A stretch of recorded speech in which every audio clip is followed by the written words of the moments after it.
ในเวลาเดียวกันนี้รายการพระกิณกะแห่งธรรมะก็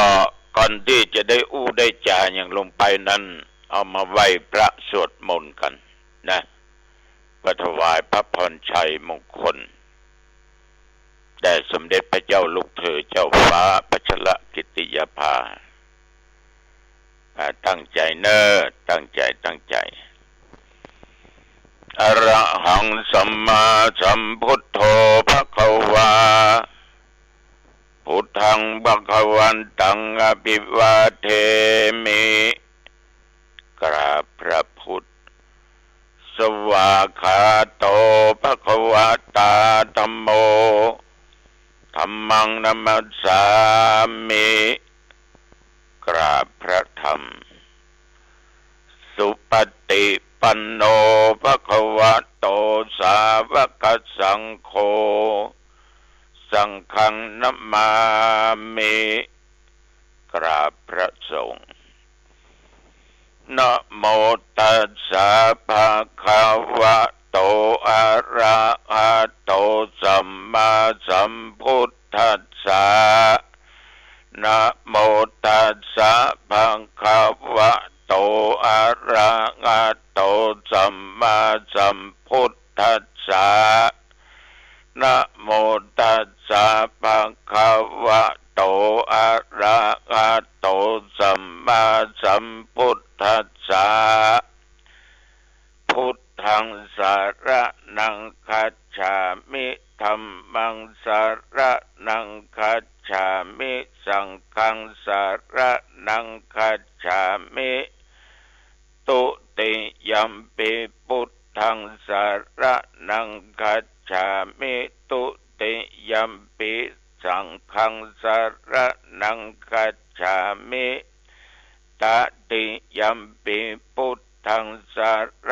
ณังคัจฉามิตติยัมปิธัมมังสรณังคัจฉามิตติยัมปิสังฆังสรณังคัจฉามิอิติปิโสภะคะวะอะระหังสัมมาสัมพุทโธวิชชาจารณะสัมปันโนสุขโตโลกวิทูอนุตตโรปุริสธรรมสารถิสัทธาเทวมนุษย์สานังพุทโธภควาติยันดุลนิมิตตังอะวะมังคะลัญจาโยจามะนาโปสกุณัสสะสัทโธปะปะคะโหตุสุปินังอะกันตังพุทธานุภาเวนะวินาศเมนโตสวากขาโตภควตาธัมโมสันติติโกอากาลิโกเอหิปัสสิโกโอปันนะยิโกปัจจัตตังเวทิตัพโพวินโยหิติยันดุลนิมิตตังอะวะมังคะลัญจาโยจามะนาโปสกุณัสสะสัทโธ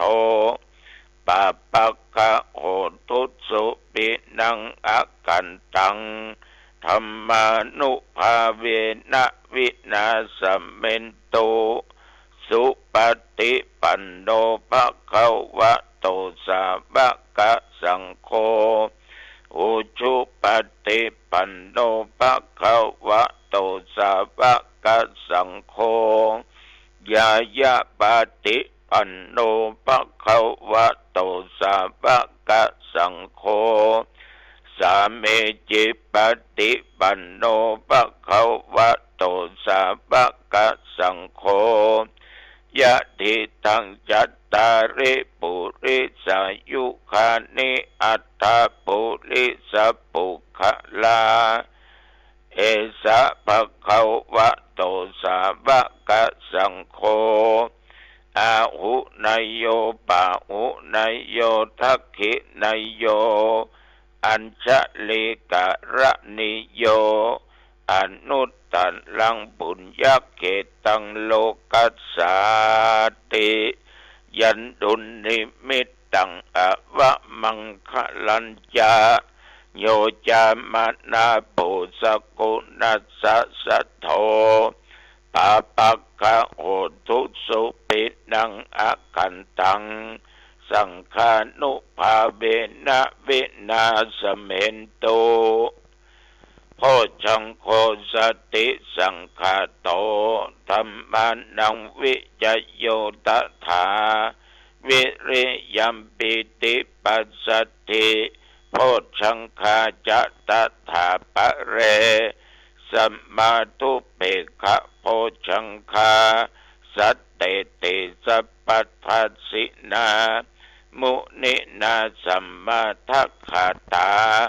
ภาวิตาภะหุลิกตาสังวัตตันติอภิญญายะนิพพานายะจะโพธิยาเอเตนะสัจจวัชเชนะโสธิเตโหตุสัพพทาเอกัสสมิงสัมมะเยนะโทโมคันลานันจะกัสสปังกิลาเนตุกิเตติสวาโพชังเคสัตตะเทสะเยเตจะตังอภินันติตวาโรคามุตจิงสุตังคะเนเอเตนะสัจจบัชเชนะโสธิเตโหตุสัพพทาเอกทาธรรมราชาปิเขลัญเยนะปิปิริโตจุนตเถเรนะตัญเยวะพนาเปตวานะสัทธรังสัมโมทิตวาจะอาภาธาตัมหาบุทธาสิธานะโสเอเตนะสัจจวัชเชนะโสธิเตโหตุสัพพทาปะหินาติจะอาภาธาตินนันนัมปิมะเหสินังมัคคาอัตตกิเลสาวะปัตตานุปติธัมมะตังเอเตนะสัจจวัชเชนะโสธิเตโหตุสัพพทาภวตุสัพพมังคะลังรักขันตุสัพพเทวตาสัพพพุทธานุภาเวนะสัทธาโสธิภวันตุเตภวตุสัพพมังคะลังรักขันตุสัพพเทวตาสัพพธรรมานุภาเวนะสัทธาโสธิภวันตุเตภวตุสัพพมังคะลังรักขันตุสัพพเทวตา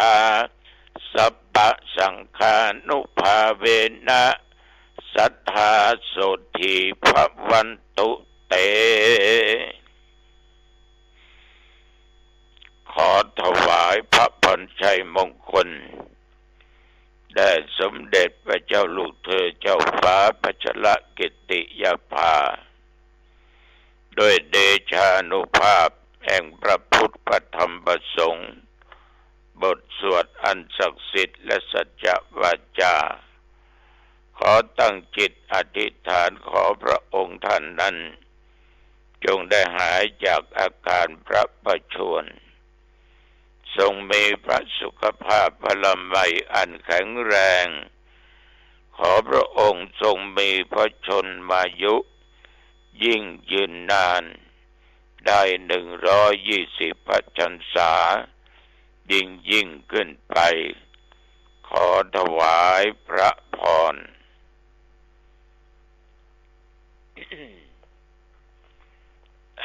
กรมอุตุ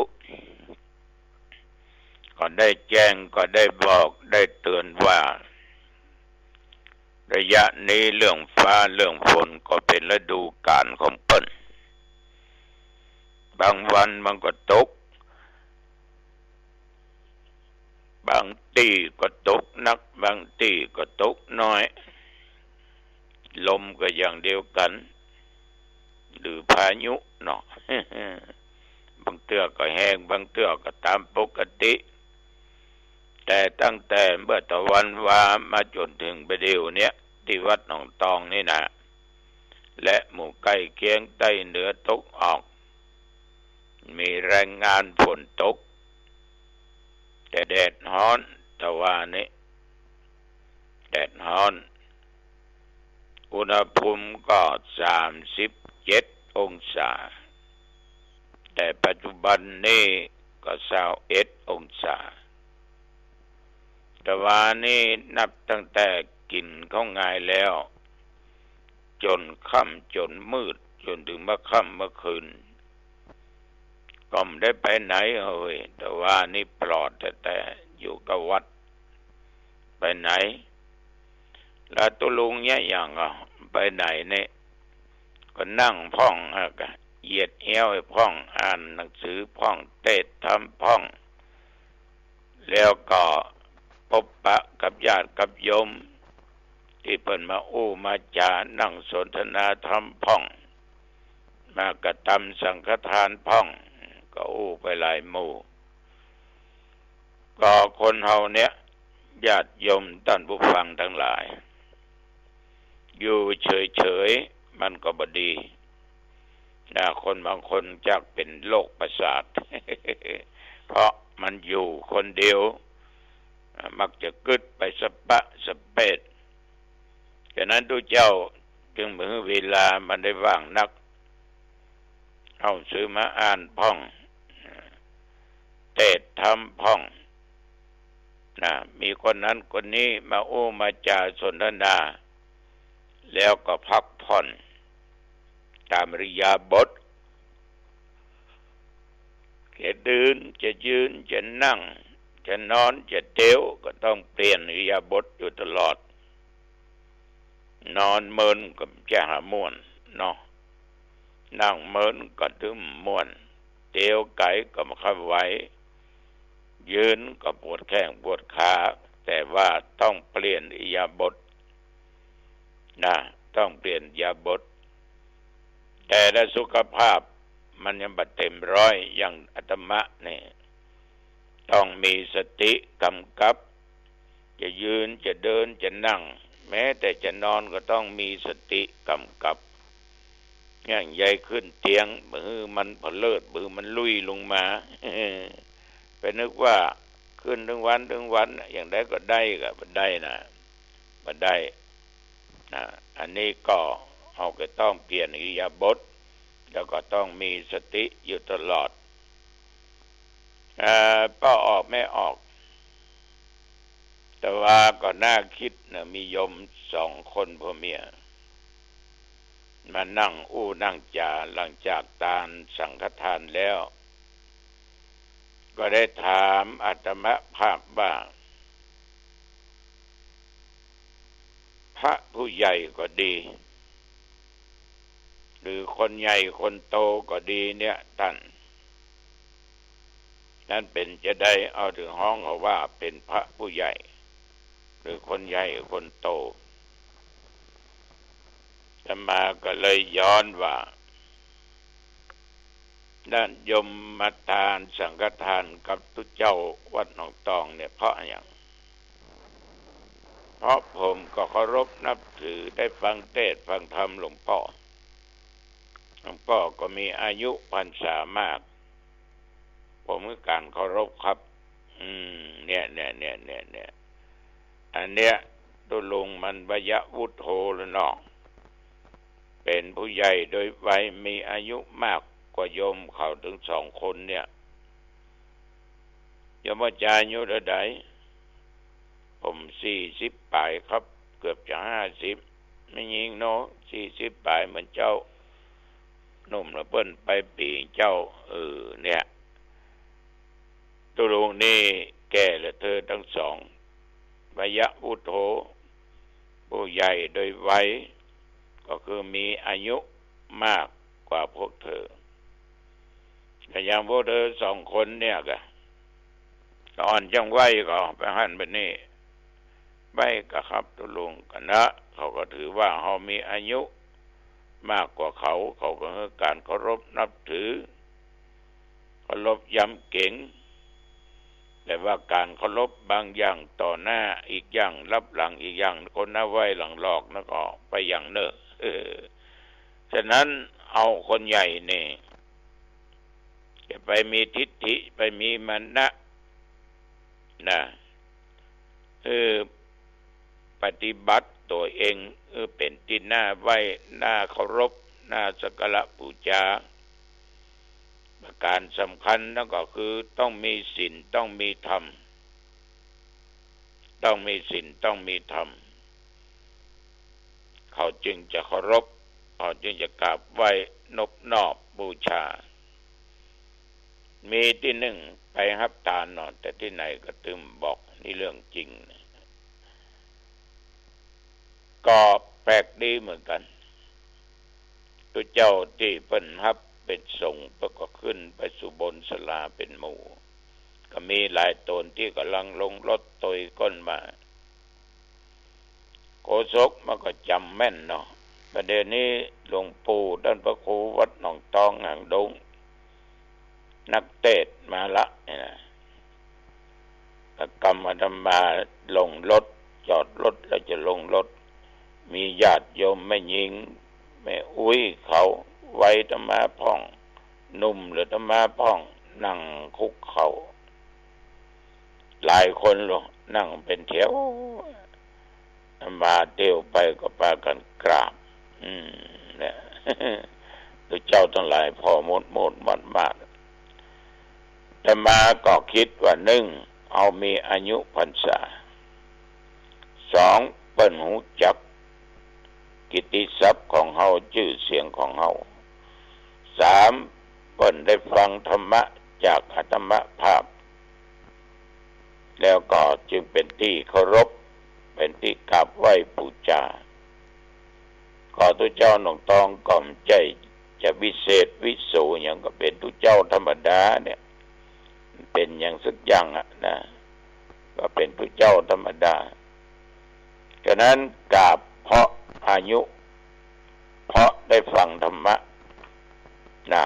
ก็จึงเกิดศรัทธาคือเลื่อมใสขึ้นฉะนั้นผู้ใหญ่ในทางพุทธศาสนาเนี่ยเพิ่นก็บอกก็แบ่งไว้เป็น3 จำพวก3 ประเภทด้วยกันชาติวุฒโธนี่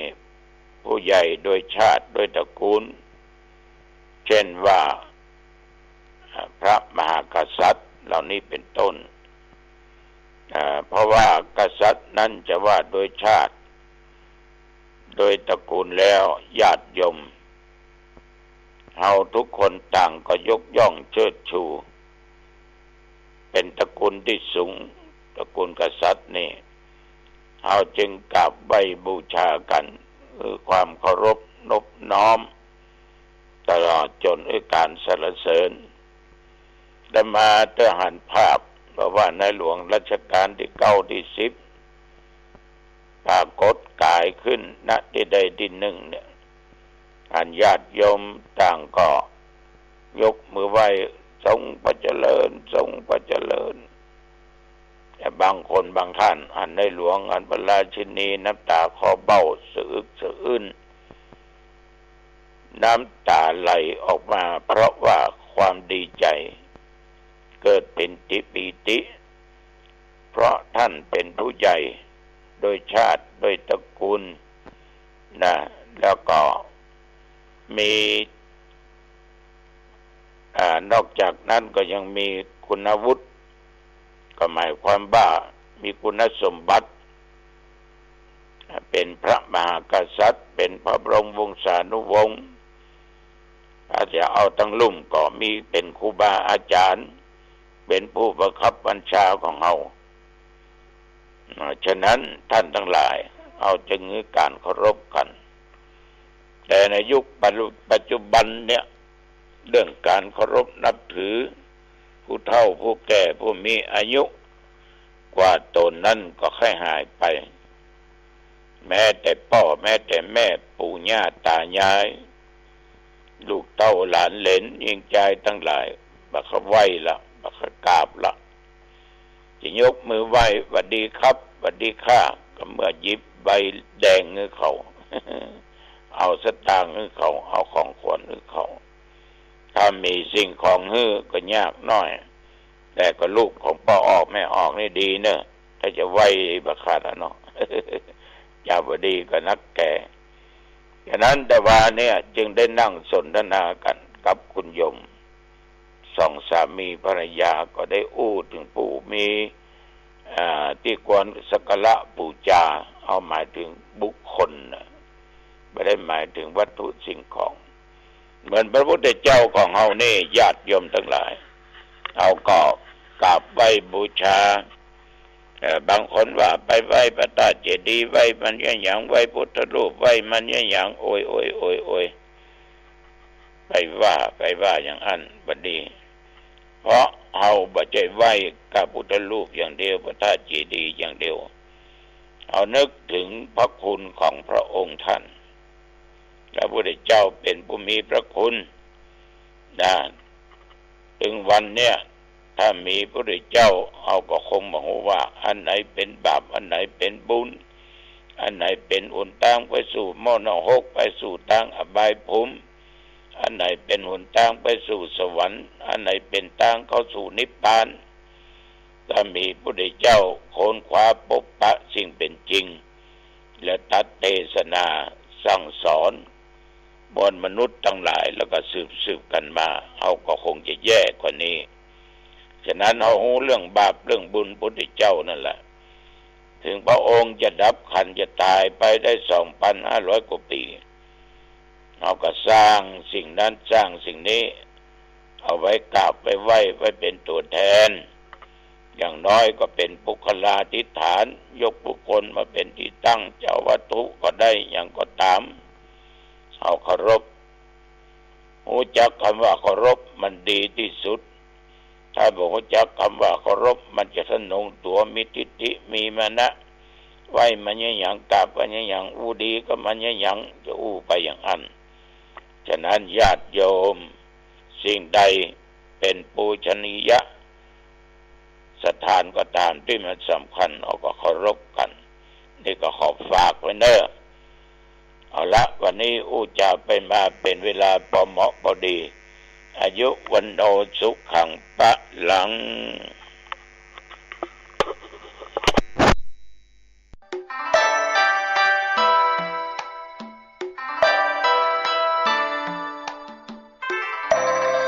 ข่าวสารเพื่อการประชาสัมพันธ์ขอเชิญ